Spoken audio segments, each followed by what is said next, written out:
अपने घर में कथा सुन रहे हो या मोबाइल पर कथा सुन रहे हो या टीवी पर कथा सुन रहे हो, तो ये विश्वास के साथ कहते हैं कि जितना पुण्य यहाँ बैठकर श्रोताओं को मिल रहा है उतना ही पुण्य आपके घर पर रहकर कथा सुनने वालों को भी मिले।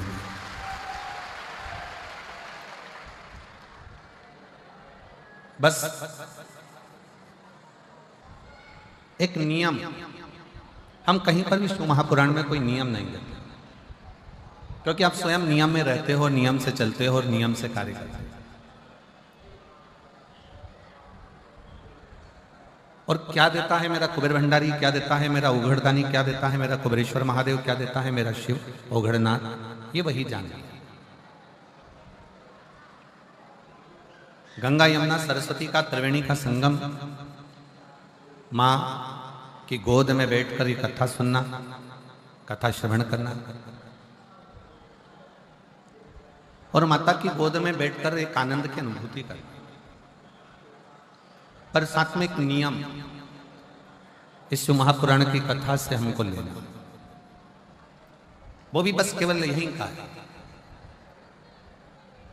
नियम ये लेना है कि हम माँ गंगा जी का स्नान करें, माँ यमुना जी का स्नान करें, माँ सरस्वती का स्नान करें, या हम ये शिव महापुराण की गंगा का स्नान करें, पर स्थान को पवित्र बनाने का प्रयास करें।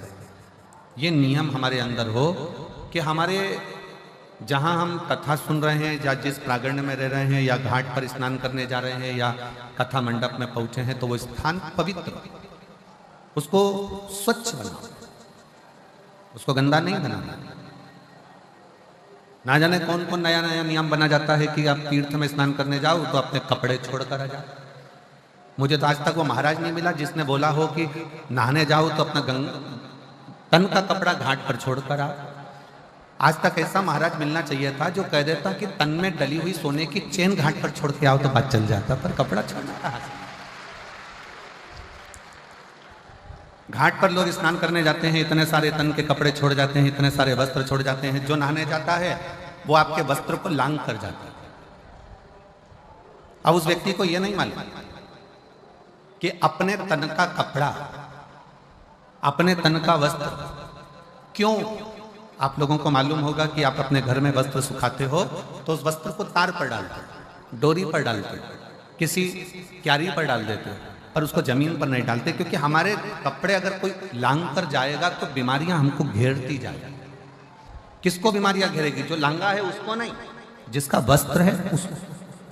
अब वो अंदाजा तो लोगों को रहता नहीं है। बस बड़ी पवित्र स्नान करने के लिए माँ छिपरा की गोद में गए, माँ नर्मदा जी की गोद में गए, माँ गंगा जी की गोद में गए, माँ यमुना जी की गोद में गए। किसी ने कहा था कि कपड़ा नहीं छोड़ना है, अपना दिल, अपना कलेजा, अपना हृदय, जब किसी पवित्र स्नान के लिए जाओ, पवित्र नदी के तट पर जाओ, माँ गंगा यमुना कावेरी सरयू छिपरा नर्मदा आदि के तट पर जाओ, तो अपना दिल छोड़ो, अपना हृदय छोड़ो।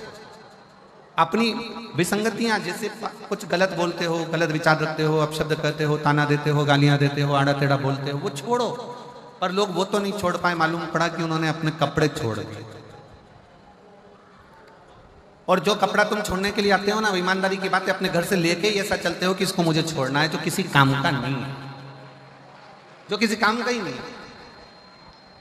शिव कथा कहती है, भगवान शंकर की पवित्र कथा इस प्रयागराज की भूमि से प्रारंभ हो रही है और आज कथा का प्रथम दिवस है।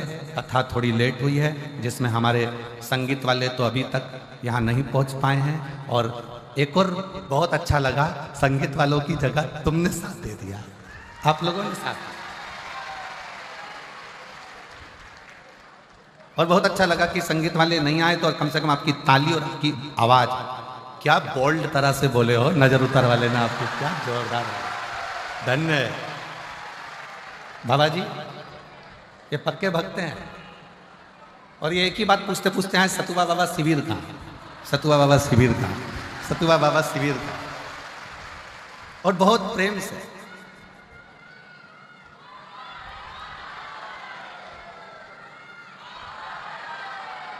बहुत बोल्ड, हर हर महा, सारी समस्या का हल,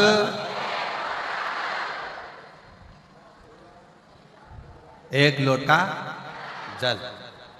शिव कथा कर रहे, बहुत दिल से सुनना।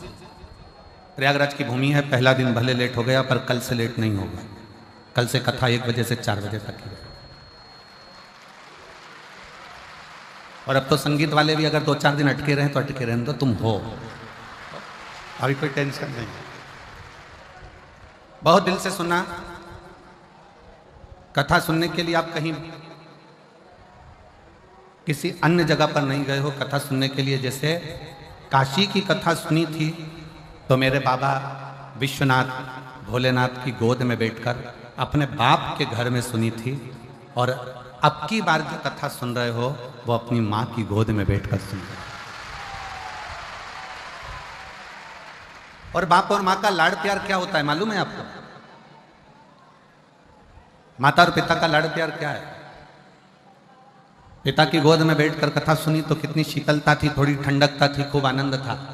पर माता कैसी होती है? माता की गोद कैसी होती है? माँ थोड़ी देर में तो प्रेम करती है और थोड़ी देर में क्रोध करती है। इसलिए प्रयागराज का मौसम भी ऐसा ही है। रात को ठंड लगेगी, सुबह ठंड लगेगी, दिन में गर्मी लगेगी, क्योंकि माँ है ना यहाँ।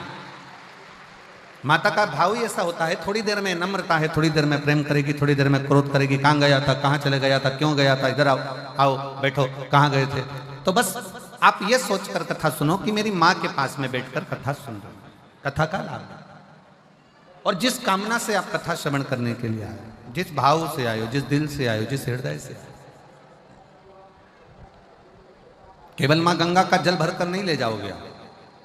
ये हमारा विश्वास कहता है कि जिस कामना से आए हो वो कामना भी पूरी कर कर यहां से जाओ, पूरी कामना। और मैंने तेरे ही भरोसे बाबा, तेरे ही भरोसे हवा बिच उड़ती जावांगी बाबा, डोर हथो छड़ी ना मैं कटी जावांगी। भोले मैं तेरी पतंग, शंभू मैं तेरी पतंग, हवा बिच उड़ती जावांगी बाबा, डोर हथो छड़ी ना मैं कटी जावांगी। भोले मैं तेरी। शिव कथा कर रही है, भगवान शंकर का चरित्र कर रहा है। शिव महापुराण की कथा में से इन 12 खंडों में से, संहिताओं में से एक शब्द भी अगर हम हमारे जीवन में उतार लेते हैं तो शिव को मिलने में देरी। अच्छा, कई लोग कहते हैं कि गुरुजी शिव क्या अपने असली स्वरूप में मिल सकता है? शंकर भगवान का क्या अपना असली स्वरूप में शिव हमारे सामने, हमारे सम्मुख में आ सकता है?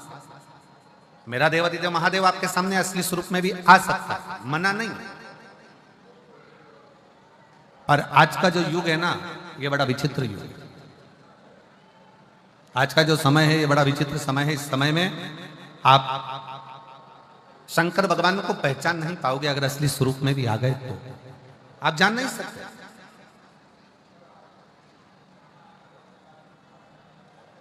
शिव अगर सत्यता के सम्मुख में सामने आकर प्रकट भी हो जाए, सामने आकर खड़े भी हो जाए, तो आप उसको पहचान नहीं पाओगे। आपके मन में आएगा, हो सकता है कोई बहरूपिया, हो सकता है कोई तिलक लगाया, हो सकता है कोई ने वेश बनाया, हो सकता है कोई स्वरूप धर कर आ गया। आप शिव को पहचानोगे तो शिव सामने कभी नहीं आते।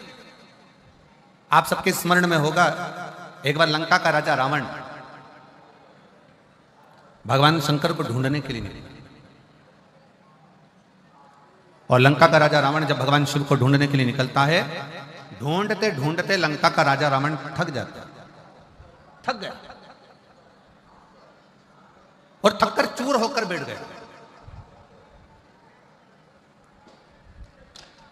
एकदम थका हुआ है, बैठा हुआ है, पड़ा हुआ। और उसने एक संकल्प लिया कि मैं शंकर को ढूंढ कर रहूंगा। मंदोदरी रावण के सम्मुख में आई और रावण के साथ में मिलकर मंदोदरी ने रावण से कहा, स्वामी आपसे शंकर भगवान रोज मिलते हैं, आप शिव जी की अर्चना रोज करते हो, आप शंकर का गुणगान रोज करते हो, आप शिव की पूजन रोज करते हो, तो फिर आप शंकर जी को ढूंढने क्यों निकले? मुझे शिव को ढूंढना, मुझे शंकर को ढूंढना। और शंकर भगवान को ढूंढने के लिए लंकाधिपति रावण लगा रहा, पर शिव उसको मिले नहीं। थक गया, चूर होकर गिर गया, पड़ गया, नीचे बैठ गया।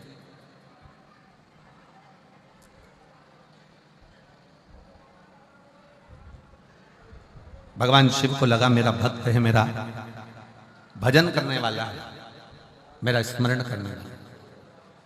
शंकर भगवान बोले काम करो नंदी, जाओ जरा, और नंदी तुम जाकर लंकाधिपति रावण को समझाओ कि शिव को ढूंढने के लिए तुम मत करो, तुम एक काम करो कि जहां पर हो वहीं पर एक पार्थिव लिंग का निर्माण करो, और पार्थिव लिंग का निर्माण कर कर उसकी पूजन करो।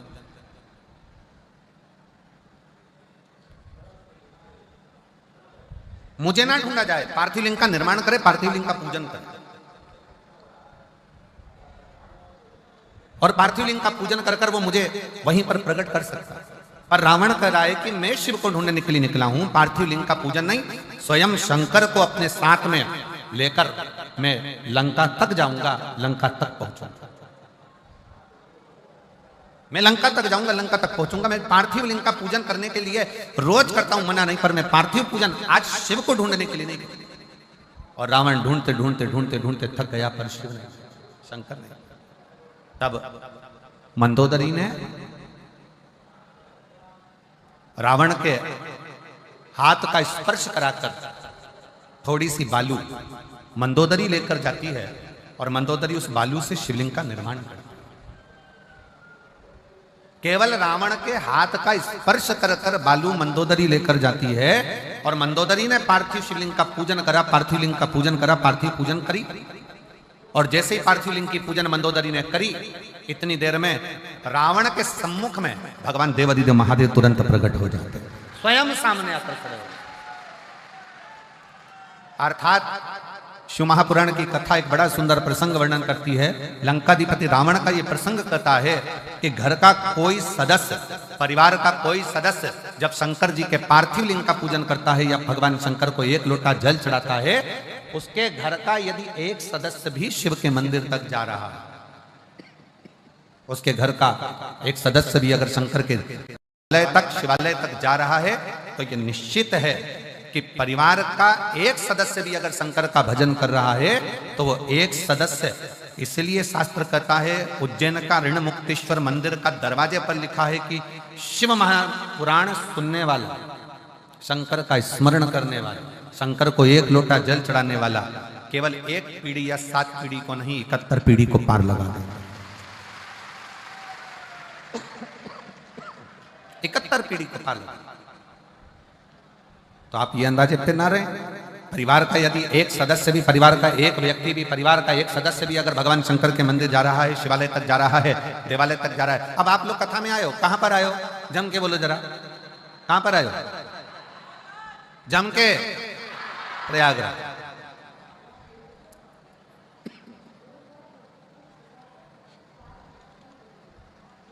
स्नान कर लिया? जम के बोलो जरा, हाउ, ठीक है। प्रणाम कर लिया? ठीक है।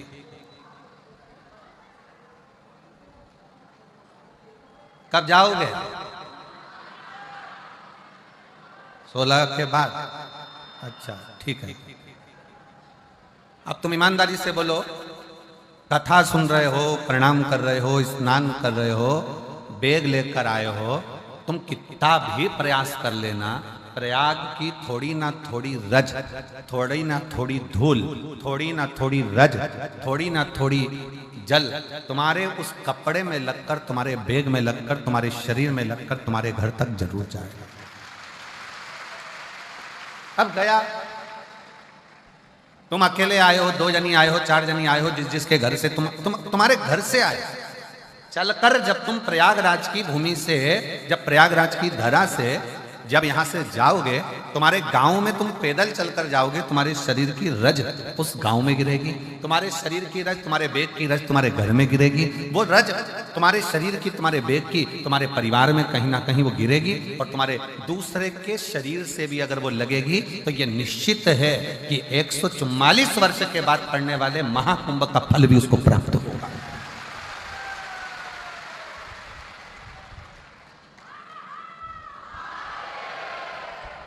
ये महाकुंभ का फल उसको प्राप्त होगा, ऐसा नहीं है कि उसको प्राप्त नहीं होगा।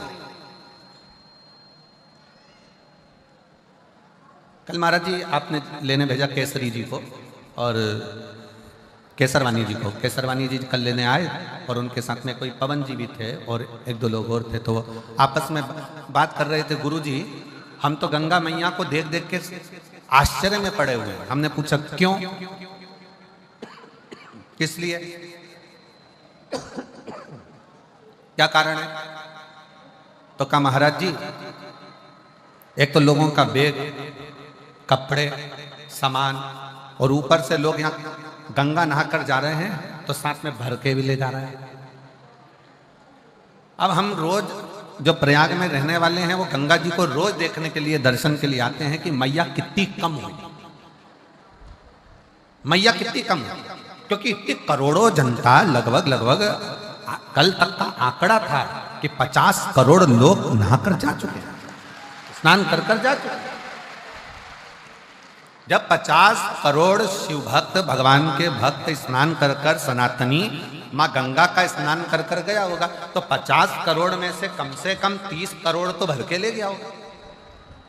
और 30 करोड़ अगर गंगा का जल भरकर लेकर गया होगा तो वो 30 करोड़ में से प्रत्येक घर के 4 सदस्य और जोड़ लो, उनने भी उस गंगा का स्नान करा होगा, गंगा का दर्शन करा होगा, गंगा का स्पर्श किया होगा, प्रणाम करा होगा, नमन करा होगा। जरा विचार करो। तो कल केसरवानी जी कह रहे थे, गुरुजी लोग गंगा भर कर ले जा रहे, भर कर ले जा रहे, भर कर ले जा रहे, पर हम देखते हैं कि गंगा तो ऐसी ही अपनी अविरल धारा में बहती चली जा रही है। हमने कहा केसरवानी जी यह गंगा मैया हमको सीख देती है कि तुम माँ के पास आए हो ना, तो माँ की कृपा कभी कम नहीं होती, वो बरसती ही रहती है और बढ़ती ही रहती है, वो देती ही रहती है।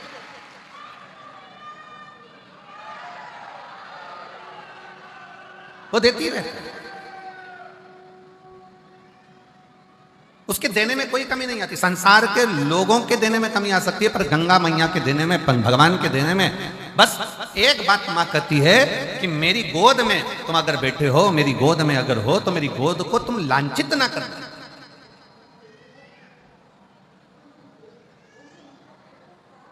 और कितना कितना विधर्मियों ने इस प्रयागराज के कुंभ को बदनाम करने के लिए कितना कितना विधर्मियों ने चाल चली। हालांकि कितनी चाल चली कि आगे रहकर कुछ ना कुछ ऐसी हरकत कर लोगों को धक्का देना या ये करना या वो करना, और प्रयागराज के कुंभ को बदनाम करने के लिए अथक प्रयास किया और सोचा कि अब कुंभ में कोई नहीं आएगा। परंतु उनको क्या मालूम था कि ये सनातनी शेर हैं। लोग कहते हैं सनातनी सो रहा है, जिनकी सोच में यह भरा हुआ है कि सनातनी सो रहा है वो समझ लेना कि बेवकूफ है। वो बेवकूफता उसकी पागलपंती है जो कहता है कि सनातनी सो रहा है और हम सनातनियों को जगा रहे हैं। सनातनी कभी सोता ही नहीं है। और उसका नजारा अगर देखना है तो एक बार प्रयागराज की पवित्र भूमि पर आकर देखो, जो 50 करोड़ लोग नहा कर, 50 करोड़ लोगों के घर पर पीला चावल नहीं भेजा था, 50 करोड़ लोगों के घर पर जाकर किसी ने निमंत्रण पत्र नहीं दिया था, पर वो 50 करोड़ लोग अपनी आस्था, विश्वास और श्रद्धा के साथ जय मां गंगे, त्रिवेणी का संगम, लेटे हनुमान जी की कृपा, बाबा का नाम लेकर बोल बम बोल बम बोल बम बोल बम बोल बम बोल बम बोलते बोलते बोलते बोलते सिर पर बैग, तोलम, सामान सारा चले जा रहे। 8 किलोमीटर, 5 किलोमीटर, 10 किलोमीटर, 12 किलोमीटर पैदल पैदल पैदल पैदल चले जा रहे। और पूरा प्रयाग जितने प्रयाग के रहवासी हैं, जितने प्रयाग के रहवासी हैं, इन प्रयाग में जिन्होंने अपने अपने पक्के मकान बनाकर रखे हैं, जिस प्रयाग के रहवासी जो इस प्रयाग में रहते हैं, मैं उनके चरणों को अगर धो धोकर भी पीऊं तो कम पड़े। इस प्रयाग के रहवासियों ने अपने अपने दरवाजे खोल दिए, अपना अपना घर खोल दिया।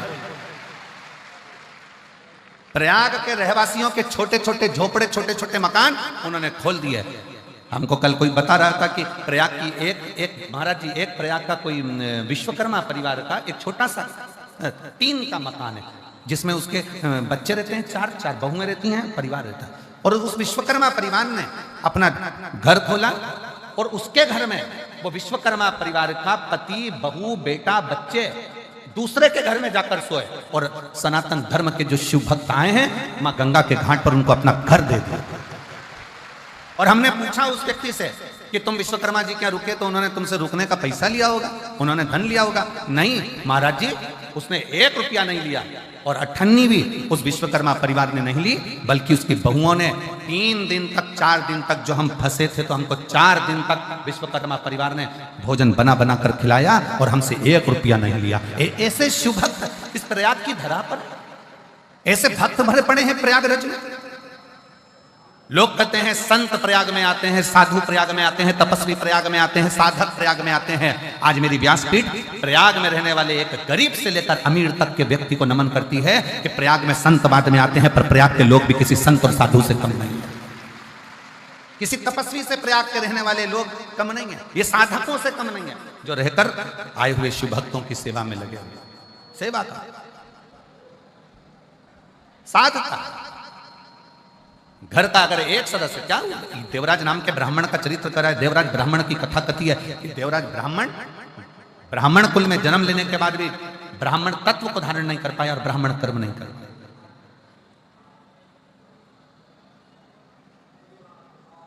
ब्राह्मण कर्म नहीं कर पाया। एक पर स्त्री के कहने पर उस स्त्री को एक राज घराने की रानी का हार पसंद आ गया, और उस हार को लेने के लिए वो देवराज ब्राह्मण चोरी करने गया और उसके पीछे राजा के दूत लगे। भागता भागता, छिपता छिपाता, शरीर में ताप पड़ने के कारण, शरीर में कष्ट होने के कारण शंकर जी के मंदिर में चले गए, शिवालय। क्यों गया, किस लिए गए? सबको मालूम है प्रयागराज में भीड़ बहुत हो रही है, सबको मालूम है प्रयागराज में बहुत भीड़ है, बहुत भक्त आए हुए हैं, सबको मालूम है। इसके बाद भी अगर प्रयागराज की धरा पर, प्रयागराज की भूमि पर आप खिंचकर चले आ रहे हो, तो समझ लेना कि प्रयागराज की भूमि वो चुंबक है जिसमें उसका तत्व खींचकर चले आ रहा है। शिव उसको खींच रहा है, शिव उसको खींच रहा है।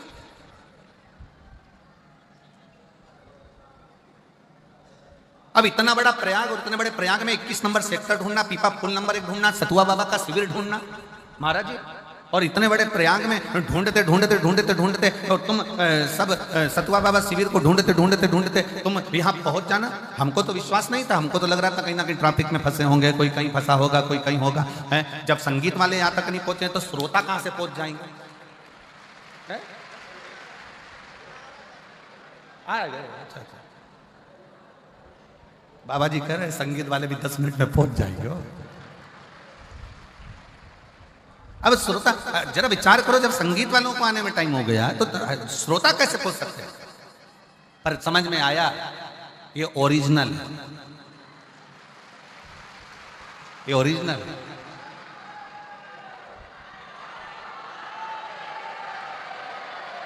और तेरे डमरू मैं काशी नगरी। आज बिना संगीत के ही एक भजन हम भी देखें जरा। सुन के मैं काशी नगरी,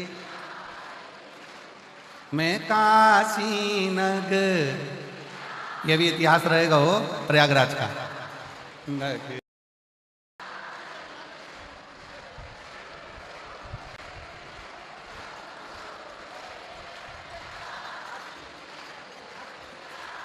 राधे, हमारा भजन है ना, तेरे डमरू की धुन से चला दे।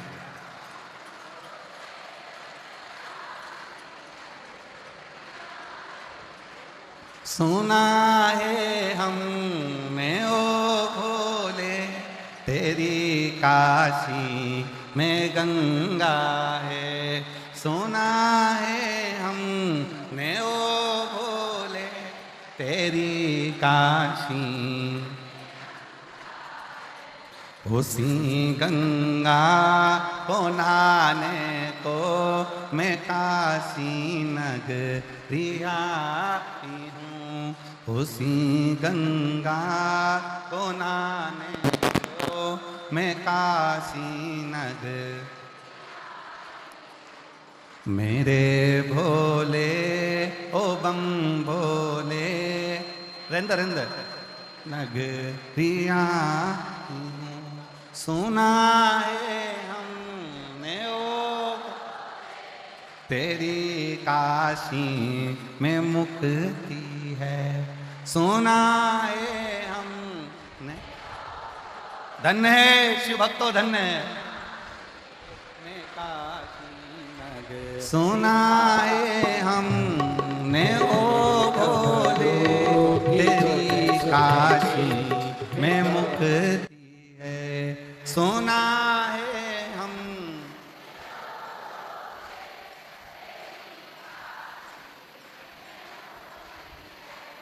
उसी मुक्ति को पाने को मैं काशी नगरिया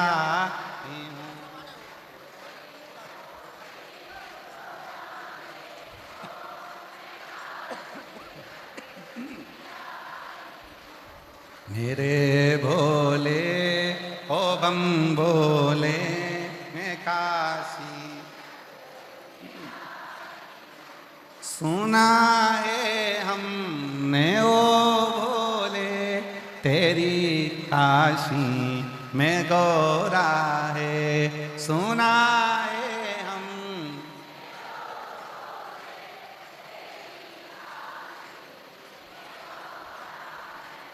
उसी गौरा को पाने को मैं काशी नगरिया आई हूँ। उसी गौरा को पाने को मैं काशी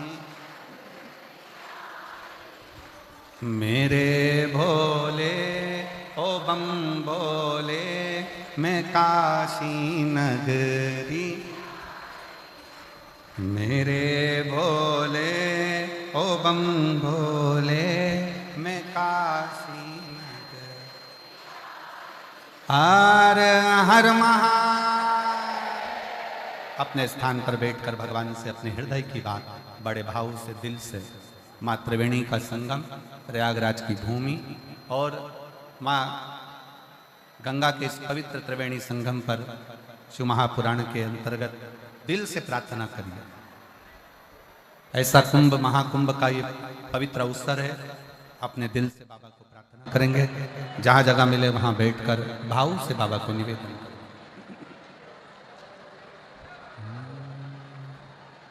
श्री शिवा नमस्तुभ्यं श्री शिवा नमस्तुभ्यं श्री शिवा नमस्तुभ्यं श्री शिवा नमस्तुभ्यं श्री शिवा नमस्तुभ्यं।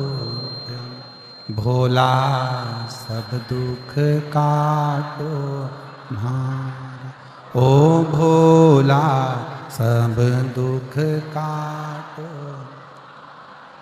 शिव शंकर जपूं तेरी माला भोले बाबा जपूं तेरी माला भोला सब दुख काटो ओ भोला सब दुख काटो। वेश है मंगल मंगलकारी वेश है मंगल मंगलकारी। शमशान वासी हमारा शमशान वासी हमारा ओ भोला सब दुख काटो ओ भोला सब दुख काटो।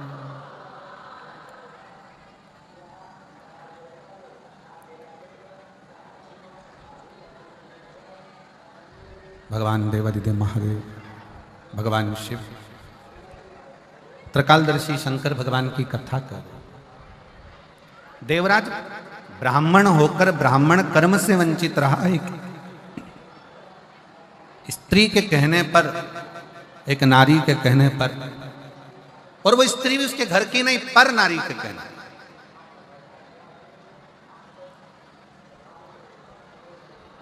रानी का हार चुरा कर लाया, चोरी का धन लेकर जा रहा था, शरीर में ताप पड़ा, और शरीर में जब ताप पड़ा तो सोचा कि ठंड लग रही है, शरीर में ताप पड़ रहा है, ठंड लग रही, कहां जाऊं कहां जाऊं। गया शिवालय में शंकर भगवान के मंदिर में। कैसे पहुंच जाता है? शिव महापुराण की कथा एक बात कहती है कि शंकर भगवान की कथा में शिवालय तक, शिव मंदिर तक व्यक्ति अगर साधारण है, शिव मंदिर तक पहुंचना बड़ा मुश्किल है। शिव महापुराण की कथा कहती है जब बच्चा गर्भ में आता है, माता के गर्भ में जब संतान आती है, और माता के गर्भ में जब संतान रहती है, उस 9 महीने में स्त्री नारी अगर कहीं शंकर के मंदिर के सामने से निकल जाए, या शिवालय का जल स्त्री को मिला हो, या शंकर भगवान का कोई प्रसाद, या शंकर भगवान का कोई नाम जाप, या शंकर भगवान का कोई मंत्र जाप उस स्त्री के कानों में पहुंच जाए, तो जो गर्भ में बच्चा होता है वो बच्चा शंकर की कथा तक या शिवालय तक उसको बिना बोले ही वो अपने आप चला ही जाता है, पहुंच ही जाता है। उस गर्भ में रहने वाले बच्चे को भगवान शंकर के मंदिर के सामने से भी कोई गर्भवती स्त्री निकल कर चली जाती है तो उसका भी फल उसको प्राप्त हो जाता, उसका भी फल उसको प्राप्त हो जाता। और वो फल साधारण नहीं होता। आप सब जितने कथा में बैठे हो, शिव महापुराण की कथा को श्रवण करने के लिए बैठे, आप कोई साधारण हो क्या? अच्छा एक बात कही है, चुंबक को कागज पर चिपकाएंगे, चिपकेगी? जम के बोलो जरा। प्लास्टिक की कुर्सी पे, लकड़ी पर। चुंबक एल्युमिनियम, पीतल, अन्य पर नहीं चिपकती, चुंबक हमेशा लोहे पर ही चिपकेगी। जो चिपकने वाला है उसी पर चुंबक चिपकती है। उसी तरह शिव महापुराण की कथा यह प्रयागराज की पवित्र धरा पर, त्रिवेणी के संगम पर हो रही है। इस कथा में वही आकर चिपकेगा, वही जाकर बैठेगा जो शंकर भगवान का अपना खुद का है, जो शिव से दूर हो गया तो शिव ने अपने करीब में लिया, जिसको भगवान शंकर अपने करीब में लेकर आ रहे हैं, भगवान शिव जिसको नजदीक में लेकर। ये कोई साधन? एक पत्र है, देखिए एक पत्र।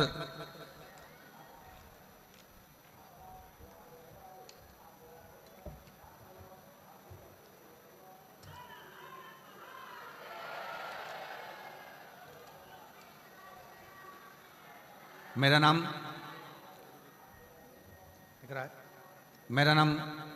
गीता यादव, हम लखनऊ से आए हैं। कहीं बैठे हो गीता यादव जी? अगर कहीं बैठी हो तो हाथ हिला सकती हैं। आप ही हैं? आ जाओ, एक बेलपत्र ले जाना, आ जाओ, धीरे से आओ। मेरा नाम गीता यादव है, हम लखनऊ से आए हैं। मेरा मोबाइल नंबर ये है। मेरे ससुर जी के वॉशरूम पेशाब बंद हो गया था। जब डॉक्टर को दिखाया तो डॉक्टर ने जांच कर कर रिपोर्ट जो निकाली गई तो कहा गया कि इनको कैंसर है और पेशाब नली में गांठ पड़ गई। कैंसर का शब्द सुनकर जांच में कैंसर आया, दूसरी जगह जांच कराई उसमें भी कैंसर आया, तीसरी जगह जांच कराई उसमें भी कैंसर आया। तब आखिरी में मन रोने लगा कि ये साधारण परिवार के हैं और ये बीमारी कैसे आई। तब गुरुदेव, मेरी सासू माँ ने बोला कि आप चिंता मत करो, डॉक्टर ने बोला है ना कैंसर है, चिंता नहीं करना। वो सियोर वाला महाराज कहता है कि शिव पर चढ़ाया गया एक लोटा जल सारी समस्या का हल है।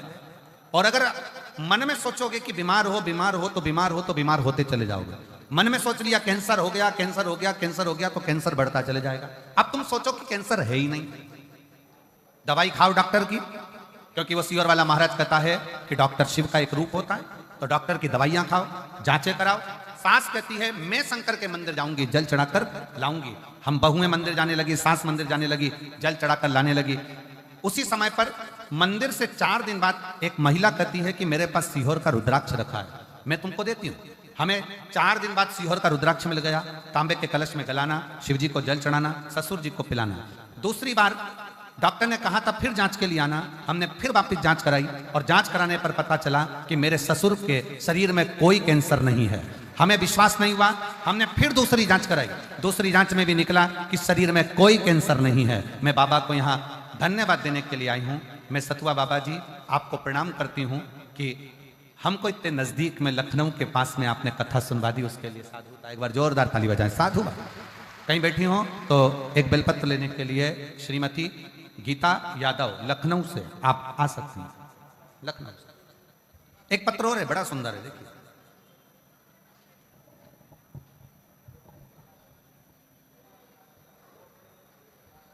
कविता पति राजेंद्र प्रसाद शुक्ला, जिला बोकारो, झारखंड की हैं। कहीं बैठी हो तो हाथ हिला सकती हैं। कविता पति राजेंद्र प्रसाद शुक्ला, जिला बोकारो, झारखंड। कहीं बैठी हो तो हाथ हिला सकती हैं। जिला बोकारो, झारखंड से आई हैं। अगर कहीं बैठी हो तो अपना हाथ हिला सकती हैं। गुरुजी, मैं बाबा का क्या वर्णन करूं? मुझसे कोई पूछे कि क्या बाबा सच में सुनता है, तो मैं डंके की चोट पर कह सकती हूं कि हाँ, मेरा बाबा सुनता है। गुरुजी, मेरी 3 बेटियां, 1 बेटा है। हमारी आर्थिक स्थिति अच्छी नहीं थी, इनकी पढ़ाई लिखाई और शादी को लेकर हमें चिंता होती थी। मेरी बड़ी बेटी 2 साल से सरकारी नौकरी की तैयारी कर रही थी, पर अंतिम में उसका सिलेक्शन नहीं हो पा रहा था। एक बार मेरी बहन से मुझे शिव महापुराण कथा के बारे में पता चला, फिर हमने आस्था चैनल पर कथा सुनना शुरू किया। मेरी बेटी भगवान में नहीं मानती थी। फिर फरवरी 2024 में जो भगवान शिव का मंदिर है झारखंड में, मेरी बेटी ने आपकी कथा सुनकर मंदिर जाना प्रारंभ करा। वो शिव को नहीं मानती थी, वो भगवान को नहीं मानती थी। मेरी दूसरी बेटी ने भी शंकर के मंदिर में जाना प्रारंभ करा। दोनों बेटियां शिव के मंदिर जाती, जल चढ़ाती, पूजन करती, आराधना करती। बेटी का एग्जाम आया, उस एग्जाम में बेटी का सिलेक्शन नहीं हुआ। सिलेक्शन नहीं हुआ तो मन दुखा कि वो सीहोर वाले महाराज कथा कहते हैं, पर मुझे तो समझ में नहीं आया, मेरा सिलेक्शन नहीं हुआ। मैंने अपनी बेटी से कहा, सीहोर वाला महाराज कहता है कि मेहनत को 4 गुना करो, अपने परिश्रम को बढ़ा, और अगर आपका कर्म अच्छा है, मेहनत अच्छी है, तो सफलता मिलेगी। मेरी बेटी ने आपके कहने पर अपनी पढ़ाई को 4 गुना बढ़ा दिया, और फिर मेरी बेटी ने 4 गुना पढ़ाई बढ़ाकर बेलपत्री पर शहद लगाकर एग्जाम देने के लिए चली गई। और बेलपत्री पर शहद लगाकर जब एग्जाम देने के लिए गई, तब अक्टूबर में फिजिकल मेडिकल सब क्लियर कर कर मेरी दोनों बेटियों ने बाबा की कृपा से CISF में उनको सर्विस प्राप्त हो गई। मैं बाबा को प्रणाम करने के लिए आई। अगर कहीं बैठी हो, कविता पति राजेंद्र प्रसाद शुक्ला, जिला बोकारो, झारखंड की हैं, बैठी हो तो एक बेलपत्र लेने के लिए आ सकती हैं।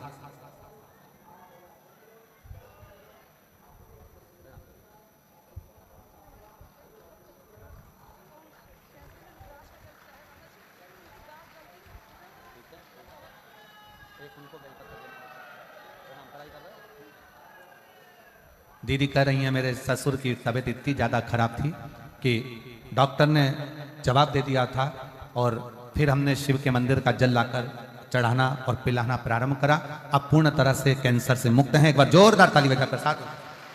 शिव तत्व है, शंकर ओघड़ी।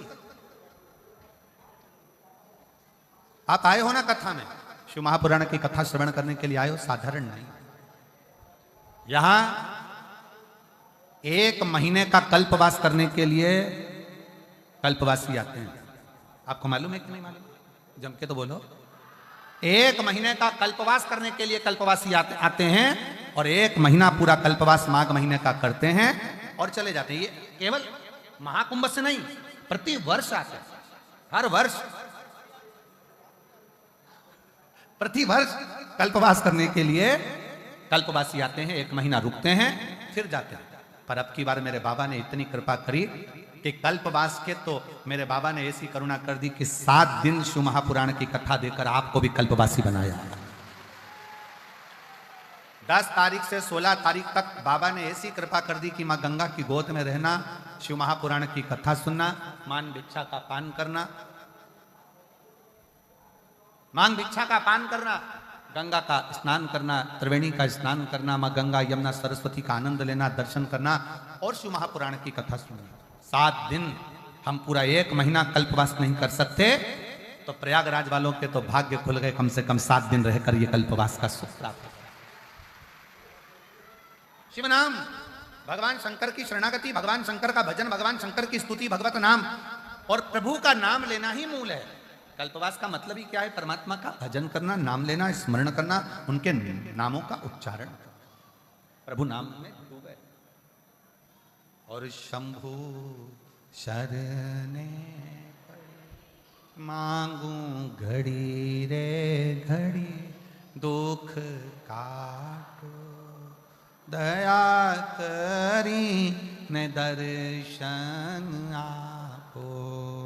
शंभु शरणे पड़ी मांगू घड़ी रे घड़ी, दुख काटो दया करी ने दर्शन। भगवान शिव के नाम का उच्चारण, भगवान शंकर की भक्ति, भगवान शंकर का मंत्र जाप, स्मरण करो। 7 दिन रहकर भगवान की भक्ति में डूबे। घाट पर ज्यादा भीड़ हो ना, ज्यादा भीड़ हो, बिल्कुल जब सब भीड़ चली जाए, गंगा यमुना मैया अकेली रहे, तब शांति से चले जाओ, स्नान कर कर आ जाओ। भीड़ वाली जगह पर अपने को जाना ही नहीं।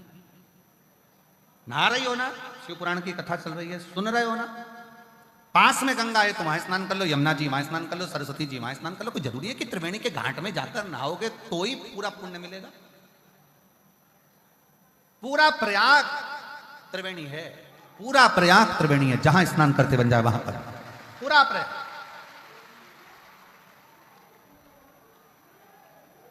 अच्छा चलो भोजन करते हो ना, अरे बोलो तो जम के, कुबेरेश्वर धाम कौन कौन होकर आया है?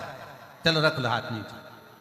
इतनी बड़ी थाली कुबेरेश्वर धाम में, अब हमें यहाँ का तो नहीं मालूम, कुबेरेश्वर धाम में इतनी बड़ी थाली, 1 खन 2 खन 3 खन, यहाँ चोकर वाला खन और यहाँ खन। अब कोई जरूरी है कि व्यक्ति चावल इधर ही देगा? उसका मन पड़ गया, चमचा चल गया, चावल यहाँ भी दे सकता है। हो सकता है दाल यहाँ की जगह यहाँ दे दे, हो सकता है रोटी यहाँ की जगह यहाँ दे दे, खीर यहाँ दे दे। कोई उसका मन देने वाले का कोई जरूरी है? और तुम कह भी रही हो कि हमको यहीं जाना है, यहीं जाना है, यहीं जाना है, तो परसने वाले ने कह दिया गुलाब जामुन खा ले, रबड़ी खा ले, कुछ भी खा ले, जाएगा तो पेट में ही। उसी तरह तुम प्रयागराज की भूमि पर आए हो तो ये निर्णय लेकर मत आओ कि नहीं मैं तो संगम में ही नहाऊंगी, मैं तो संगम में ही नहाऊंगी। अरे गंगा यमुना सरस्वती तीनों बह रही है और पूरा प्रयाग त्रिवेणी का घाट है, कहीं पर भी स्नान, कहीं पर जिद से नहीं।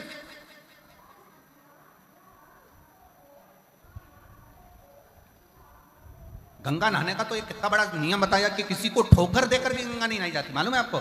ठोकर से मतलब सिर पे पल्लू ले लिया, चली गंगा 2-4 को धम्म से डोलती डोलती और फिर जाई गंगा मैया, गंगा मैया, गंगा मैया। और गंगा मैया में 1 का सिक्का छोड़ दिया, नारियल छोड़ दिया, और गंगा मैया में जो डुबकी जो लगाई डुबकी, और डुबकी लगाते से ही गले की चैन।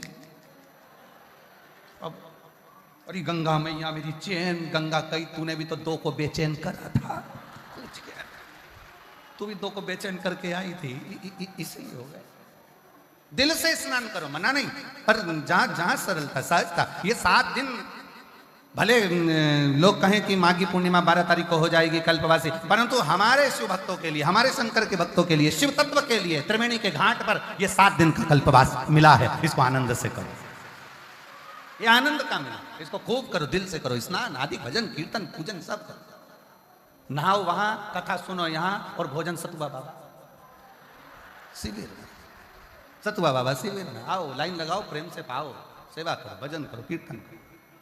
और हम तो बाबा के भरोसे, कहाँ गई? हम तो बाबा के भरोसे चलते हैं, ये दुनिया वाले जलते हैं, ये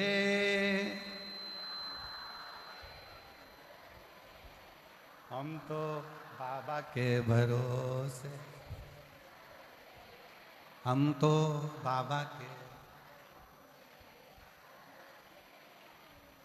ये शिव के आश्रित होकर चलिए, शिव के आश्रित, देवादित्य महादेव के आश्रित होकर चलिए।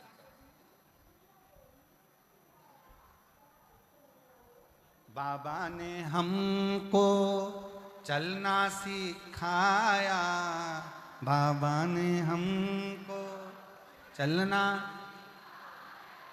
सब भक्तों से मिलना सिखाया, सब भक्तों, हम तो सीना तान के, हम तो सीना तान के चलते, डमरू वाले के भरोसे चलते, डमरू वाले के भरोसे चल, हम तो बाबा के भरोसे चल। भगवान शिव की कथा करी, शंकर भगवान का गुणगान करा, देवराज नाम का ब्राह्मण समझ नहीं पाया कि मैं शिवालय कैसे पहुंच गया, शिव के मंदिर कैसे पहुंच गया, शंकर की चौखट तक कैसे पहुंच गया। अब कौन समझाए कि देवराज नाम के ब्राह्मण की जो मां थी, वो मां शंकर के मंदिर में जाकर एक लोटा जल समर्पित करती, शिव मंदिर में जाकर एक लोटा जल समर्पित करती थी। और शास्त्र कहता है कि शंकर के मंदिर में अगर एक लोटा जल कोई एक परिवार का व्यक्ति भी समर्पित कर रहा है तो समझ लेना कि वो अपनी 71 पीढ़ी को पार लगा रहा है। वो अकेला नहीं, 71 पीढ़ी को पार लगा। स्वयं शिव के मंदिर में मां जाती, एक लोटा जल समर्पित करती, शिव का भजन करती, शंकर का स्मरण। और क्या नहीं देता शंकर, एक लोटा जल का प्रमाण क्या है? एक पत्र और है, देखो देखो इस पत्र को देखो।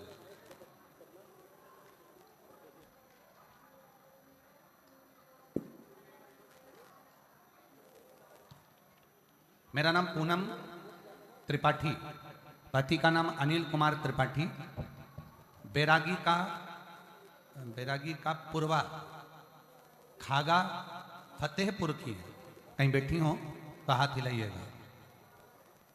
मेरा नाम पूनम त्रिपाठी, पति का नाम अनिल कुमार त्रिपाठी, बैरागी का पूर्वा खागा फतेहपुर।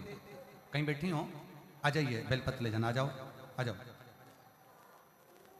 खागा फतेहपुर का गुरुदेव, सबसे पहले मैं सतवा बाबा जी को प्रणाम करती हूँ कि उन्होंने हमको इस प्रयागराज की भूमि पर कथा सुनने का सौभाग्य दिया है। गुरुदेव, आने में डर लग रहा था पर सतवा बाबा जी का नाम आया और शिव का नाम आया तो हम ये प्रयागराज की भूमि पर आ गए और कथा श्रवण करने के लिए गए। गुरुदेव, विश्वनाथ जी की पवित्र भूमि पर सतवा बाबा जी की गौशाला में वहां कथा सुनी थी। तब से बाबा जी को हम जाने और फिर ये कथा को श्रवण करने के लिए यहाँ आए। गुरुदेव, मेरी बेटी की नौकरी नहीं लग रही थी, उसका रिजल्ट नहीं आ रहा था। हम लोग काशी विश्वनाथ मंदिर दर्शन करे, बाबा जी की यहाँ कथा श्रवण करी। उसके बाद मेरी बेटी ने कहा, हो सकता है मम्मी अब मैं एग्जाम दूंगी तो हो सकता है कि उसका रिजल्ट आ जाए। पर मेरी बेटी का उस समय पर भी रिजल्ट नहीं आया। वो हताश हो गई। उसने कहा, माँ सियोर वाले महाराज तो कहते हैं कि बाबा की कथा होती है और बाबा देता है तो 3 महीने में भंडार जरूर भरता है। पंडाल में बैठकर कथा श्रवण करने वाले की झोली कभी खाली नहीं रहती, वो सियोर वाले महाराज जी कहते हैं। फिर माँ मेरा काम क्यों नहीं हुआ? तब मैंने अपनी बेटी से कहा, अब की बार फिर एग्जाम दे और मेरे बाबा पर छोड़ दे। अब की बार मेरी बेटी ने एक लोटा जल चढ़ाना और बाबा पर आश्रित होना और बाबा का भजन करना प्रारंभ करा। जब वो एग्जाम देने के लिए गई, शहद पर बेलपत्र पर शहद लगाकर बाबा को चढ़ाकर बाबा के आश्रित होकर चली गई। मैं गुरुदेव बाबा को धन्यवाद देने के लिए आई हूँ कि 26/12/2024 को मेरी बेटी का रिजल्ट आ गया और बिहार इंटर कॉलेज की प्रवक्ता के रूप में मेरी बेटी का ज्वाइनिंग मिल गया। मैं बाबा को यहाँ प्रणाम करने के लिए आई हूँ। शिव शिव है। दुनिया की निगाह में भले रहता हो कि शिव महापुराण की कथा तो रोज होती है, शिव महापुराण की कथा तो अपन श्रवण करते हैं, पर आप श्रवण करने के लिए अगर पंडाल में बैठे हो, श्रवण करने के लिए यदि आए हो तो इतना भी अंदाजा लगा कर रखना कि मेरा शंकर तुम्हारी झोली, तुम्हारा बैग खाली नहीं भेजेगा, वो भर कर जरूर भेजेगा। बोल बम का नारा है सारी समस्या का हल। कोई लेट बनता है, कोई जल्दी बनता है, पर शिव को जल चढ़ाने वाला एक दिन सेठ जरूर बनता। आप शिव के आश्रित, देव समझ नहीं। और देवराज नाम का ब्राह्मण अपनी माता के अनुकूल जो माँ जल चढ़ाती थी उसकी कोई पुण्याई सामने आई होगी और उस पुण्याई के अनुसार, उस पुण्याई के बल पर, उस पुण्याई की प्रबलता में बाबा ने ऐसी कृपा करी कि देवराज के शरीर में कष्ट हुआ और देवराज शंकर के मंदिर पहुंच गए, दुबक कर बैठ गया। शरीर में ताप है, शरीर में ताप।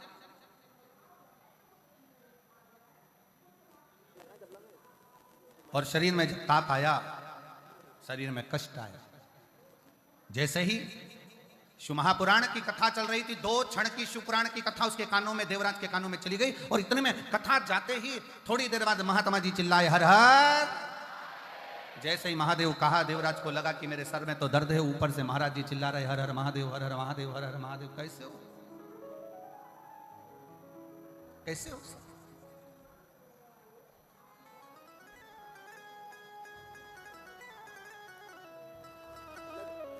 एक बात आप लोगों से कहना चाहेंगे, बहुत सावधानी से सुनिए। कई लोग प्रयाग के मेले में आते हैं, कहते हैं वो खो गया, वो खो गया, वो खो गया। अगर शिव पर आश्रित होकर आए हो ना, शंकर पर भरोसा कर कर आए हो, तो ये निश्चित है जो खोया भी होगा ना वो वापस मिल ही जाएगा। व्यक्ति हो, धन हो, वैभव हो, संपदा हो, सत्ता हो या हमारा अपना हो, अगर खोया भी है तो वो मिलता है, मिलता। आप उसके आश्रित होकर चलो, उसके आश्रित होकर चलो। देवराज ब्राह्मण समझ नहीं पाया, और देवराज नाम का ब्राह्मण समझ नहीं पाने के कारण सोचा कि मैं यहां से जाऊं। जैसे ही हर हर महादेव होता वो छोड़कर चल दिया। बाहर निकला, एक बेलपत्री के वृक्ष के नीचे ताप के कारण उसका शरीर छूट गया। शरीर छूटा, सामने से भगवान शंकर नंदी लेकर आ रहे हैं।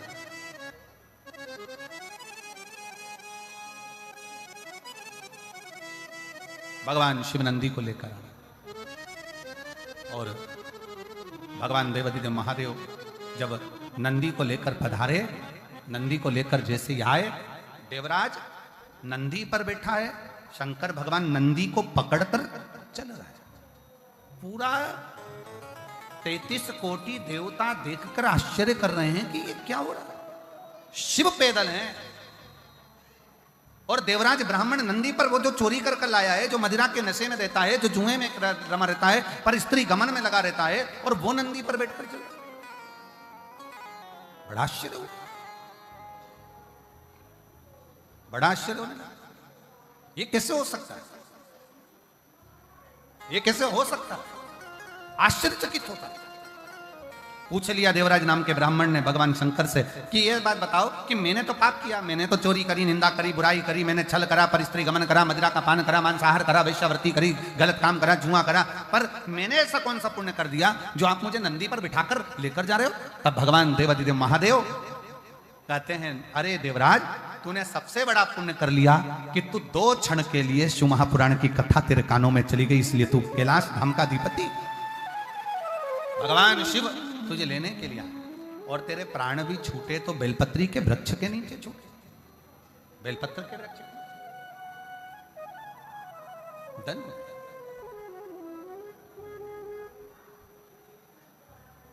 बाबा ने हमको चलना सिखाया, सब भक्तों से मिलना,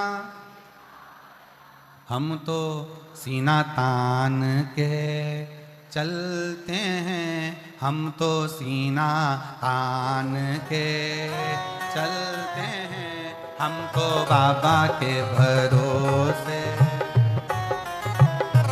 हम तो बाबा के भरोसे चलते हैं, हम तो बाबा के भरोसे चलते हैं, डमरू वाले के भरोसे चलते हैं, डमरू वाले के भरोसे चलते हैं, काशी वाले के भरोसे चलते हैं, काशी वाले के भरोसे चलते हैं, हम तो बाबा के भरोसे चलते हैं, हम तो बाबा के भरोसे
तो बाबा के भरोसे चलते हैं, डमरू वाले के भरोसे चलते हैं, डमरू वाले के भरोसे चलते हैं, काशी वाले के भरोसे चलते हैं, काशी वाले के भरोसे चलते हैं, ओ घड़दानी के भरोसे चलते हैं, ओ भोले बाबा के भरोसे चलते हैं, डमरू वाले के भरोसे ओ डमरू वाले के भरोसे चलते हैं, काशी वाले के भरोसे चलते हैं, काशी वाले के भरोसे चलते हैं। हार महादेव अपने स्थान पर बैठकर भगवान से अपने हृदय की बात बड़े भाव के साथ दिल से प्रार्थना करेंगे,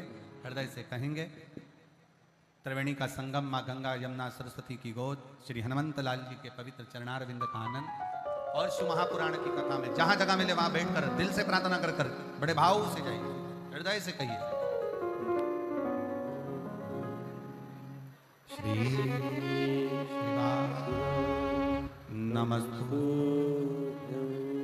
श्री शिवाय नमस्तु,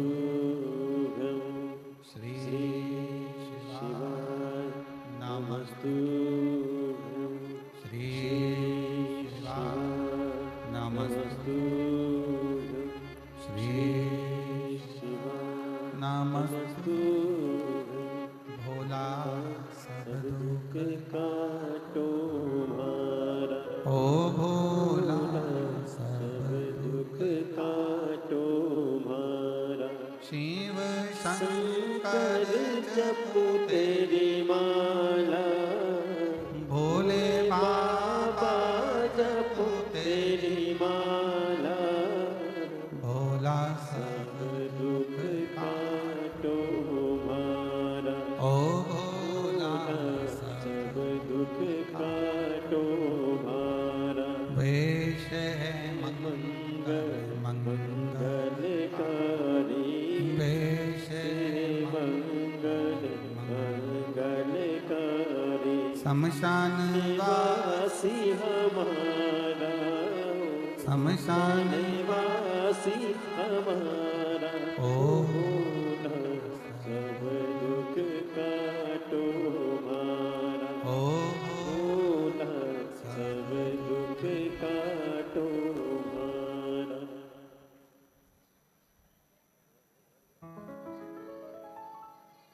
भगवान देवादिदेव महादेव, भगवान शिव गोगड़दानी त्रिकालदर्शी कैलाशी की कथा करती है। देवराज को परम धाम मिलता है। बिंदुक नामक का ब्राह्मण पानी में डूबकर मर जाता है तो चंचुला देवी काशी का निवास कर कर शिव तत्व को जानती है और भगवान शंकर के उस पवित्र काशी में प्राण छूटकर चंचुला देवी माँ जगतजननी पार्वती जी की सखी बन जाती हैं।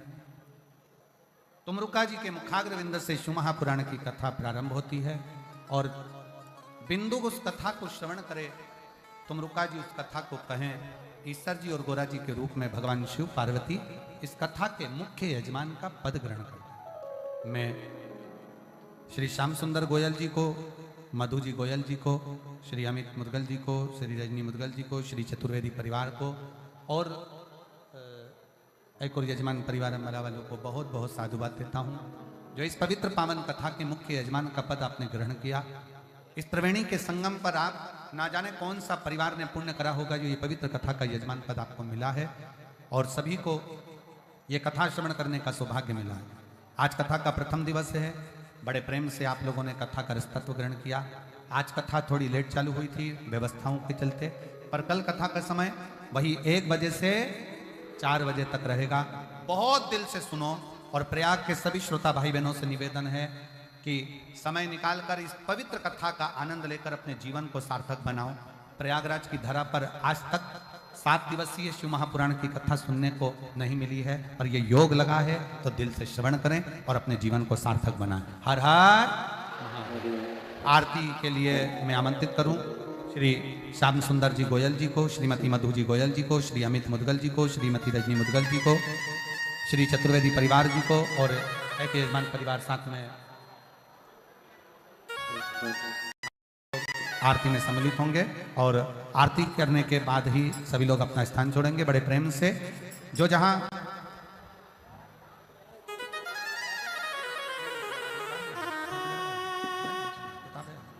आरती की तैयारी है तो बड़े प्रेम से आप और हम लोग सभी लोग आरती में सम्मिलित होकर आरती का लाभ लेंगे और विशेष ध्यान रखेंगे किसी को भी कोई असुविधा ना हो अपने माध्यम से।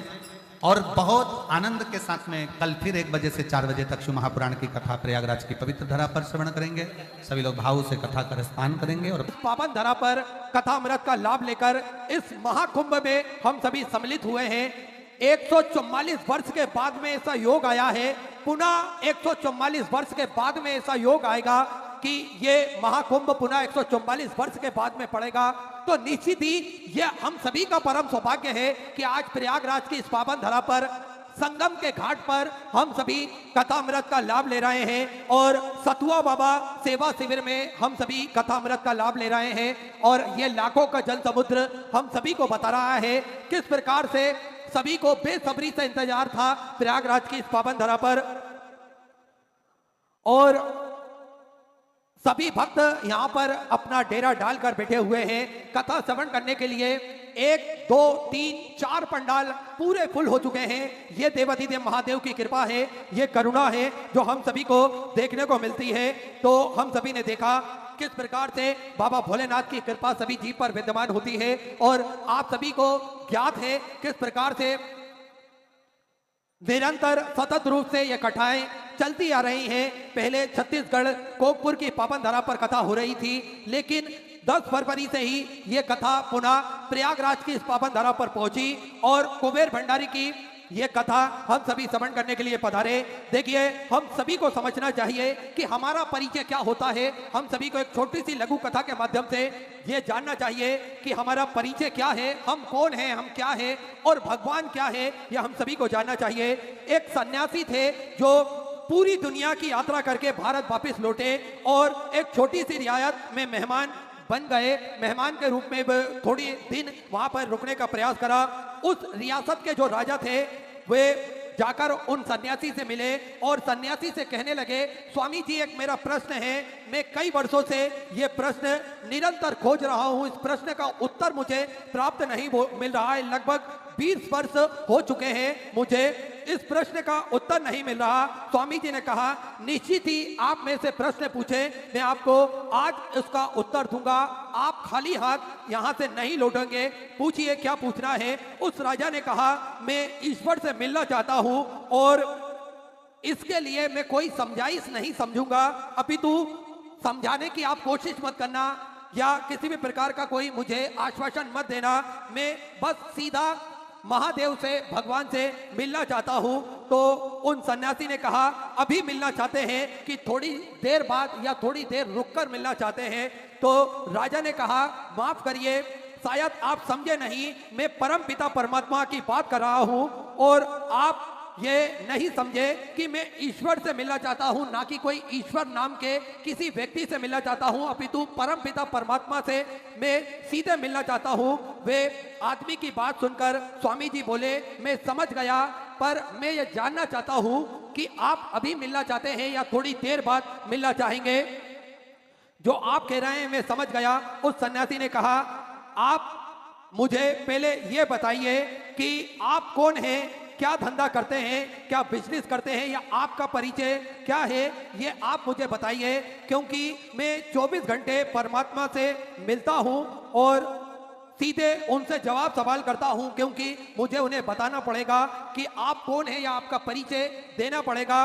तो राजा कहने लगा मैं इस रियायत का राजा हूं और मेरा नाम ये है, फलाना फलाना मेरा नाम है। तो सन्यासी ने कहा ये कोई परिचय नहीं है, इससे भगवान जानेंगे भी नहीं कि आप कौन हैं और क्या करते हैं। तो उसने फिर समझाने की राजा ने कोशिश करी कि मैं राजा हूं और ये रियासत में मैं राज करता हूं, यहाँ की प्रजा को मैं संभालता हूं। तो सन्यासी फिर भी खुश नहीं हुए। उन्होंने बोला अगर तुम्हारा नाम बदल दें और तुम्हारा नाम बदल दिया जाए तो तुम्हारी सत्ता क्या दूसरे के पास चली जाएगी या तुम्हारा व्यक्तित्व दूसरे के पास चला जाएगा? उस राजा ने कहा नहीं, मेरा नाम बदलने से कुछ भी नहीं होगा और ऐसा मेरी सत्ता भी किसी के पास नहीं जाएगी। तो सन्यासी ने कहा एक बात तय है कि अगर तुम्हारा नाम परिचय नहीं दिया गया तो तुम किस प्रकार से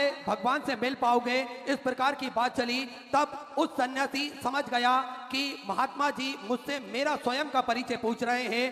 तो वो राजा कुछ भी नहीं दे पाया और सन्यासी ने कहा पहले तुम अपने आप को अपने अंदर खोजो, इसके बाद में भगवान को खोजना। और देखिए यही इस कथा का सार है कि पहले हमें अपने आप को खोजना चाहिए, इसके बाद में ही हम भगवान को खोज सकते हैं। और ये प्रयागराज की पावन धरा पर जो महाकुंभ चल रहा है, इसमें हम अपने आप को ही खोजने आए हैं, अपना परिचय खोजने आए हैं, जो 144 वर्ष के बाद में ये सुअवसर हम सभी को प्राप्त हुआ है। और आप सभी को ज्ञात है सिद्धपुर नगरी सीहोर की पावन धरा पर विशाल कुबेरेश्वर धाम की स्थापना होने जा रही है। ये एक ऐसा धाम बनने जा रहा है जो 12 ज्योतिर्लिंग के मध्य में केंद्र में स्थापित होगा। कंकड़ शंकर की यह पावन धरा, कंकड़ शंकर की यह पावन भूमि जप स्थली है, तप स्थली है, साधना स्थली है, आराधना स्थली है। भगवान की कृपा दृष्टि इस धरा पर हमेशा विद्यमान होती है। जो भी भक्त अपने मन की मुराद लेकर कुबेर भंडारी के चरणों में पहुंचता है और किसी भी स्थान पर बैठकर 108 बार श्री शिवाय नमस्तुभ्यं का जाप करता है, मेरा कुबेर भंडारी, मेरा राजा धीराज महाकाल राजा उन सभी भक्तों की मनोकामना कुछ ही दिनों में, कुछ ही महीनों में पूर्ण कर देता है और सभी का भंडार भर कर रख देता है। हम सभी को ज्ञात है किस प्रकार से भक्त वहां पर पहुंचते हैं और निरंतर भगवान का भजन कीर्तन स्मरण कर कर अपने जीवन को कृतार्थ में करते हैं, आनंद में करते हैं। देखिए उस धरा पर पहुंचने के बाद में मन का सुकून हमें मिलता है, मन की शांति हमें प्राप्त होती है। और अगर हम कितने ही परेशान क्यों ना हो, कुबेर भंडारी की पावन धरा पर पहुंचने के बाद में उस धरा के दर्शन कर लेने के बाद करने से ही मात्र हमारे सभी जो टेंशन है, सभी जो दुख दर्द है, वे स्वतः ही पूर्ण हो जाते हैं। आप सभी को ज्ञात है निरंतर इस धरा पर भक्तों का आगमन सुचारू रूप से निरंतर रहता है और भक्तों द्वारा अखंड रूप से श्री शिवाय नमस्तुभ्यं का जाप भी इस धरा पर निरंतर चलता रहता है। आप सभी को ज्ञात है कंकड़ शंकर की यह पावन धरा, कंकड़ शंकर की यह पावन भूमि अपने आप में एक अनूठी छटा बिखेरती है। आप सभी को ज्ञात है इस धरा पर सेवा का कार्य भी निरंतर सुचारू रूप से चलता है, जिसमें भोजनशाला नियमित रूप से सुचारू रूप से निःशुल्क रूप से चलाया जाता है। भक्त भोजन भंडारे में आते हैं और भोजन भंडारा भोजन प्रसादी ग्रहण कर कर अपने जीवन को कृतार्थ में करते हैं, आनंद में करते हैं। आप सभी को ज्ञात है कि विश्व की सबसे बड़ी और भव्य भोजनशालाओं में से एक कुबेर भंडारी की भोजनशाला है, जो नियमित रूप से सुचारू रूप से चलती है, जिसपे मात्र 21,000 रुपए की स्वराशि आपको समर्पित करना है और आजीवन भोजन भंडारे की सदस्यता आप ग्रहण कर सकते हैं। इससे होता यह है कि साल में एक दिन आपके नाम से भी भोजन भंडारा कराया जाता है और यही क्रम निरंतर सुचारू रूप से चलता है, जिसपे भक्त भोजन भंडारे का आनंद लेकर अपने जीवन को कृतार्थ में करते हैं, आनंद में करते हैं। आप सभी को ज्ञात है कि इस धरा पर प्राथमिक उपचार केंद्र में निःशुल्क रूप से कुबेर भंडारी की पावन धरा पर चलाया जाता है, जिसमें दवाई गोली भी निःशुल्क रूप से वितरण की जाती है, जिसमें किसी भी प्रकार का कोई शुल्क नहीं लिया जाता है और 2 एम्बुलेंस भक्तों की सुविधा के लिए 24 घंटे उपलब्ध रहती है। आप सभी को ज्ञात है किस प्रकार से स्वास्थ्य शिविर भी भक्तों के स्वास्थ्य के लिए निःशुल्क रूप से लगाए जाते हैं, ताकि के भक्त वहां पर किसी भी प्रकार की कोई दिक्कत परेशानी ना हो भक्तों को। इसलिए स्वास्थ्य शिविर भी समय समय अनुसार निःशुल्क रूप से लगाए जाते हैं। और आप सभी को ज्ञात है कि एक सर्व सुविधा युक्त हॉस्पिटल का और निर्माण कार्य चालू हो चुका है। साथ में 251 कमरों की भव्य विशाल धर्मशाला बनने जा रही थी, उसका निर्माण कार्य बढ़ाते हुए पूज्य गुरुदेव के आदेश अनुसार 100 कमरों का और इजाफा करते हुए 351 कमरों की भव्य विशाल धर्मशाला बनेगी, जिसके अंतर्गत लगभग 15 से 16 बड़े बड़े हॉल भी बनाए जाएंगे, ताकि के भक्त बड़े ही आराम से रुककर भगवान का भजन कीर्तन स्मरण कर कर अपने जीवन को कृतार्थ में कर सकेंगे, आनंद में कर सकेंगे। साथ में आप सभी को ज्ञात है कि एक पूज्य गुरुदेव ने बड़ा ही सुंदर संकल्प लिया है जो भी विवाह करना चाहते हैं, कन्या विवाह, वे उस धरा पर निःशुल्क रूप से कर सकते हैं। उनके भोजन प्रसादी की व्यवस्था और उनके रुकने की व्यवस्था, ये सारी पूज्य गुरुदेव के सानिध्य में रहेगी, पूर्णतः निःशुल्क। और कन्यादान भी पूज्य गुरुदेव के हाथों से ही किया जाएगा, तो ये भी निरंतर पूर्णतः निःशुल्क रूप से रहेगा।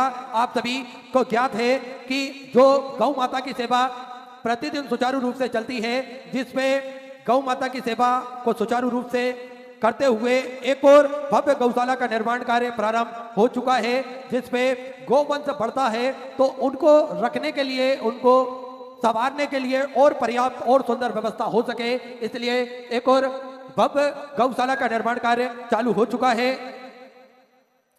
साथ में ये सुंदर सेवा के प्रकल्प चलते हैं। आप भी इन प्रकल्पों से जुड़ सकते हैं, अपने जीवन को कृतार्थ कर सकते हैं, आनंद में कर सकते हैं। इसी क्रम में जिन दानदाताओं ने, जिन भामाशाहों ने मंदिर, गौशाला, वृद्धाश्रम, अन्य क्षेत्र में अपनी स्वराशि प्रदान करी, उन सभी पावनशाली पुण्यशाली दानदाताओं के नाम शांताराम जी की तरफ से 500 रुपए की स्वराशि आपने समझ की। गुप्तदान में सुधर 5100 रुपए की स्वराशि बाबा कमलेश्वर धाम समझ की, बहुत बधाई। सदा विचार आपके स्वराशि आपने समझ की। अंजना नार्जेस जी डोडिया की तरफ से राजकोट गुजरात से सुधा 5001 रुपए की स्वराशि आपने बाबा कमलेश्वर धाम समझ की, बहुत बधाई। सदा विचार आपके स्वराशि आपने समझ की। सुधीर कुमार जी सिंधे की तरफ से इंदौर मध्य प्रदेश से 500 रुपए की स्वराशि आपने समझ की। वेदांत निकुंज जी की तरफ से पुणे महाराष्ट्र से सुधा 500 रुपए। किरण राधेश्याम जी चौहान की तरफ से कोटा राजस्थान से सुधर 5501 रुपए की स्वराशि आपने बाबा कमलेश्वर धाम समझ की, बहुत बहुत बधाई। मिथिला बाई जी पन्ना मध्य प्रदेश से 1100 रुपए। विनोद जी अग्रवाल पुणे महाराष्ट्र से सुधा 1200 रुपए की स्वराशि आपने समझ की। पूज्य गुरुदेव का आगमन हो चुका है और साथ में जगत गुरु संतोषाचार्य सतुआ बाबा जी का आगमन भी हो चुका है। एक बार जोरदार ताली बजाकर स्वागत करें। दोनों हाथ ऊपर उठाकर जय घोष करेंगे, हर हर महादेव। सुंदर, आज हम सभी कथा के प्रथम दिवस में सम्मिलित होंगे और कथा का प्रथम दिवस तो पोथी का आगमन भी आज के दिन ही हम सभी देखते हैं। निरंतर कथा का प्रथम दिवस होता है तो पोथी का आगमन जजमान परिवार द्वारा जजमान के सर पर पोथी रखकर लाई जाती है और यही सुंदर मंगल दर्शन हम सभी करेंगे, अपने जीवन को कृतार्थ में करेंगे, आनंद में करेंगे। देखिए, प्रयागराज संगम की ये पावन भूमि, संगम घाट पर ये कथा चल रही है और कथा अमृत का लाभ हम सभी लेकर अपने जीवन को कृतार्थ में कर रहे हैं, आनंद में कर रहे हैं। आज कथा के प्रथम दिवस पे हम सभी प्रवेश करेंगे। कथा अमृत का लाभ लेकर सभी भक्त निरंतर ही बड़े ही उत्साहित है, बड़े ही प्रफुल्लित है। जो लाखों का ये जन समुद्र हम सभी भक्तों को देखने को मिल रहा है और कथा के मुख्य जजमान श्री श्याम सुंदर जी गोयल, श्रीमती मधु जी गोयल नोएडा उत्तर प्रदेश से, श्री अमित जी मुदगल, श्रीमती रजनी जी मुदगल बीटा अंबाला हरियाणा से, चतुर्वेदी परिवार झांसी उत्तर प्रदेश से कथा के मुख्य जजमान का पदभार ग्रहण कर कर अपने जीवन को कृतार्थ में करा, आनंद में करा और निरंतर सहयोग हमें सभी भक्तों का प्राप्त हो रहा है, सभी भक्तों का सहयोग हमें मिल रहा है और कथा अमृत के इस प्रथम दिवस में हम सभी प्रवेश कर रहे हैं। देखिए, बड़ा ही अच्छा ये क्षण जगत गुरु श्री संतोषाचार्य जी सतुआ बाबा जी महाराज जी द्वारा आज अपने मस्तक पर ये शिव महापुराण की कथा को लेकर आ रहे हैं और सभी जजमान परिवार द्वारा पोथी का मंगल में आगमन हम सभी देख रहे हैं, अपने जीवन को कृतार्थ में कर रहे हैं, आनंद में कर रहे हैं। सुंदर प्रयागराज की इस पावन भूमि से ये सौभाग्य हमें प्राप्त हुआ है कि हम सभी प्रयागराज की इस पावन भूमि से शिव महापुराण की कथा श्रवण कर कर अपने जीवन को कृतार्थ में करेंगे, आनंद में करेंगे।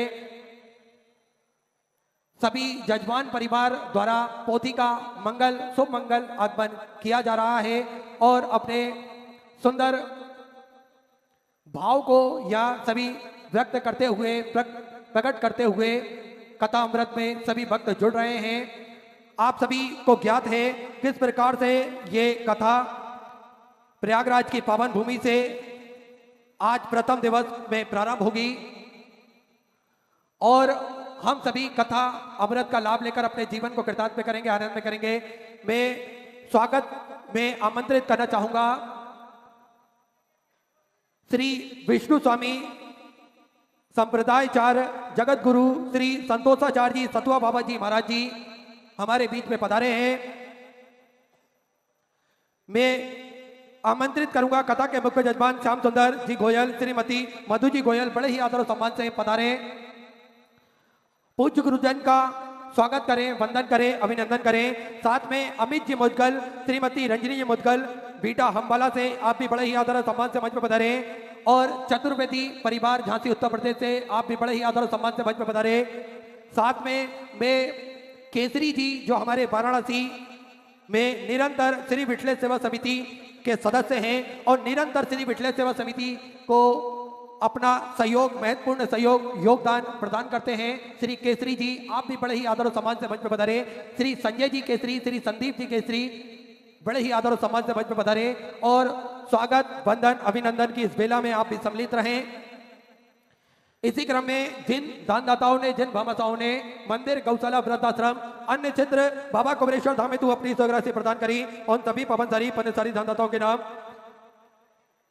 श्री मिथिलाबाई जी पन्ना मध्य प्रदेश से 1100 रुपए की स्वराशि आपने समझ की। विनोद जी अग्रवाल पुणे मराठी से 1200 रुपए की स्वराशि आपने समझ की। हेमंत जी शर्मा भोपाल मध्य प्रदेश से 500 रुपए। मनसुख भाई जी सोमनाथ जी गुजरात से 500 रुपए। रामेश्वर सिंह जी साहू धमतरी छत्तीसगढ़ से 500 रुपए गुप्तदान में। सुजालपुर मध्य प्रदेश से 11,001 रुपए की स्वराशि आप समझ की। मुकेश कुमार जी सैनी राजस्थान से 500 रुपए की स्वराशि आपने समर्पित की। चंद्रवती देवी जी की तरफ से मुंबई से 500 रुपए। करिश्मा जी पटेल नरसुल्लागंज मध्य प्रदेश से 11,011 रुपए की स्वराशि आपने बाबा कुबेरेश्वर धाम हेतु समर्पित की, बहुत बहुत बधाई। महावीर सिंह जी की तरफ से उत्तर प्रदेश से 500 रुपए। सल्ला जी खंडेलवाल बलवानी मध्य प्रदेश से 2100 रुपए। अजीत सिंह जी की तरफ से गाजियाबाद उत्तर प्रदेश से 500 रुपए। परेश जी पटेल की तरफ से बड़ौदा गुजरात से 500 रुपए। गुप्तदान में अहमदाबाद गुजरात से 1501 रुपए की स्वराशि आपने बाबा कुबेरेश्वर धाम हेतु समर्पित की। मनीष कुमार जी गुप्ता बिहार से 1100 रुपए। कन्हैया प्रसाद जी की तरफ से 500 रुपए। सुरेश जी जयसवाल की तरफ से तेलंगाना से 500 रुपए की स्वराशि आप समझ की। नीलम जी की तरफ से देहरादून उत्तराखंड से 2100 रुपए। गुप्तदान में 500 रुपए। दिनेश जी गुप्ता पंजाब से 1001 रुपए की स्वराशि आपने समझ की। पूनम राव जी की तरफ से बैतुल मध्य प्रदेश से 500 रुपए की स्वराशि आप समझ की। राम जी शर्मा की तरफ से राजस्थान से 500 रुपए। हेमंत जी पटेल जबलपुर मध्य प्रदेश से 500 रुपए। दिलीप कुमार जी साहू की तरफ से हरियाणा से 500 रुपए की स्वराशि आप समझ की। अनिल कुमार जी घोड़ की तरफ से सोलापुर मराठी से 1100 रुपए की स्वराशि आपने समझ की। मंजू जी की तरफ से बिलासपुर छत्तीसगढ़ से 500 रुपए। विकास सिंह जी कोटा राजस्थान से 500 रुपए। मोहन जी साहू बिहार से 1501 रुपए की स्वराशि आपने समर्पित की। दिनेश कुमार जी साहू उत्तर प्रदेश से 500 रुपए की स्वराशि आपने समर्पित की। सरोज जी की तरफ से अलीगढ़ उत्तर प्रदेश से 500 रुपए। कौशल जी की तरफ से जलंधर पंजाब से 500 रुपए। डॉक्टर अशोक प्रसाद जी बिहार से 1001 रुपए की स्वराशि आपने समर्पित की। सुमन जी की तरफ से 500 रुपए।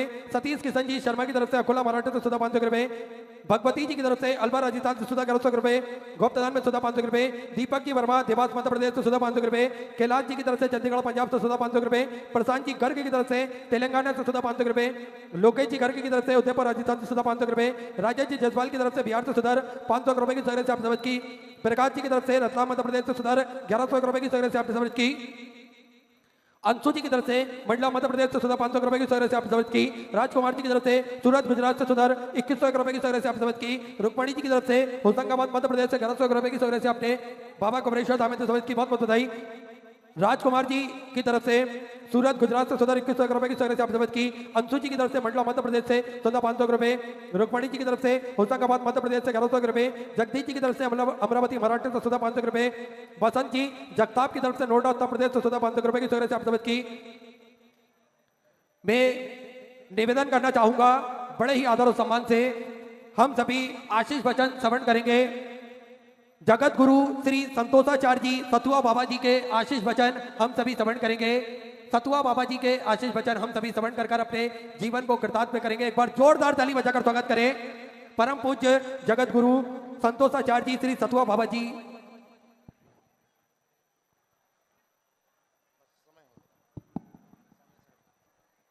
नमः पार्वती पतये श्री शिवाय जय सिया राम हर हर गंगे। तीर्थराज प्रयाग की यह पावन भूमि जहां पूरा विश्व आज अगर देख रहा है तो यह तीर्थराज प्रयाग को देख रहा है, जहां गंगा जमुना सरस्वती की बहती अमृत धारा और पूरे विश्व का जहां विश्वास और आस्था का गोता लग रहा है। यही तीर्थराज प्रयाग, जहां हजारों करोड़ों की संख्या में लोगों ने पूरे विश्व को बता दिया कि भारत श्रद्धा और विश्वास का ये अमृत का घड़ा है। ये अमृत कभी खत्म नहीं हो सकता जब तक सनातन है और सनातन रहेगा।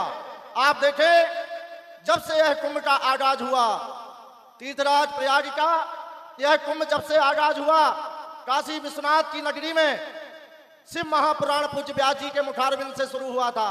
वहां हमारे उत्तर प्रदेश के माननीय मुख्यमंत्री परम पूज्य योगी आदित्यनाथ जी महाराज जी ने कहा था कि कुंभ तो तीर्थराज प्रयाग में होने वाला है, लेकिन उसका शुभारंभ काशी से हो गया।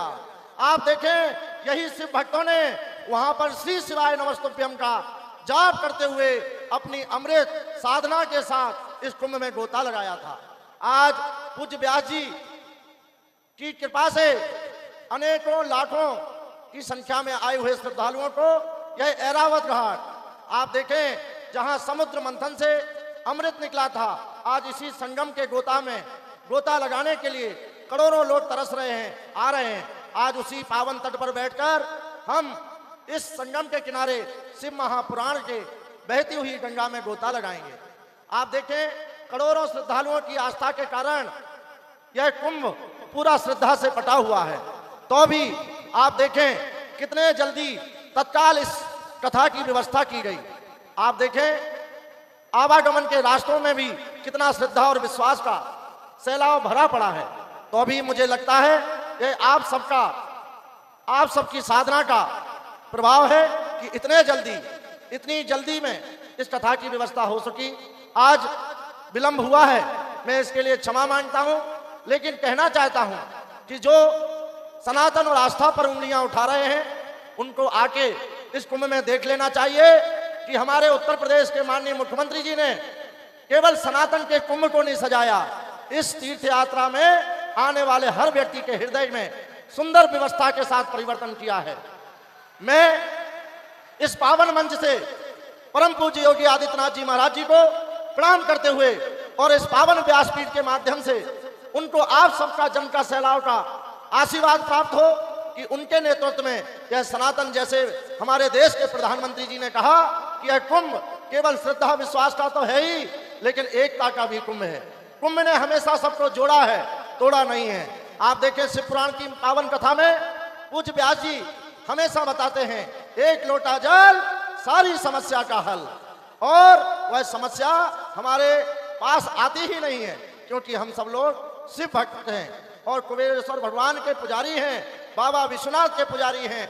इन्हीं भावनाओं के साथ मैं वर्तमान में इस कुंभ के आस्था और विश्वास को प्रणाम करते हुए, आप सबको प्रणाम करते हुए, और पूज्य व्यास जी ने अपनी कृपा पूर्वक इस महाकुंभ में अपना समय दिया और पावन शिव महापुराण जो 7 दिन हम लोगों को व्यास जी के मुखारविंद से बहती हुई गंगा में गोता लगाने का अवसर दिया। मैं प्रणाम करते हुए आपसे यही प्रार्थना करता हूं कि कुंभ में बहुत मंथन हुआ था, जहां देवता और राक्षस थक गए थे कि वो अमृत कब निकलेगा, वो अमृत जो निकलेगा उससे हम पी के कब तक जीवित रह पाएंगे।